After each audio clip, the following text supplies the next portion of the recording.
C'est vrai que Stanislas et ses deux acolytes sont un brin sadiques, mais vous allez voir, ce sont aussi de vrais petits génies.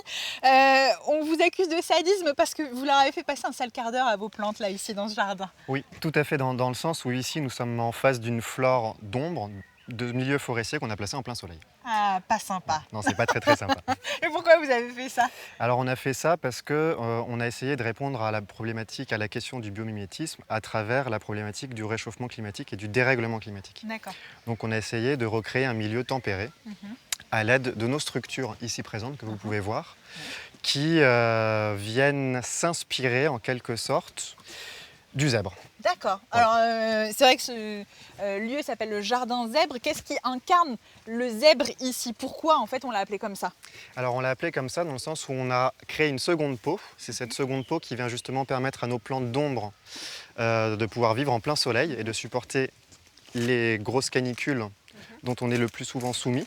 Donc cette seconde peau, ce sont ces pergolas qu'on voit au-dessus de C'est nous, ça, en fait. c'est ça. J'utilise le mot pergola à juste titre ou pas? C'est ça, c'est Ouais. tout à fait ça. Ok. Et donc on s'est inspiré donc, des motifs du zèbre qui, selon des postulats scientifiques et des recherches actuelles, permettraient au zèbre de thermoréguler sa température corporelle dans D'accord. la savane. Donc quand il fait très chaud, grâce à ses zébrures, il va supporter la chaleur. C'est ça. Ok. Et le froid de la nuit. D'accord. Je note qu'il y a plein de matériaux très différents. Je sais que vous avez fait des choix Oui. là-dessus, des choix hyper engagés et militants en fait. Oui, c'est ça. Ouais.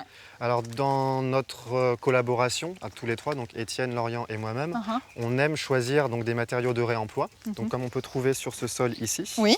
Donc là, ce sont des noyaux de pêche recyclés. Donc tous les sirops et tous les jus qu'on boit produisent des noyaux. Et c'est une entreprise donc, qui les revalorise pour remplacer les gravillons. Ok.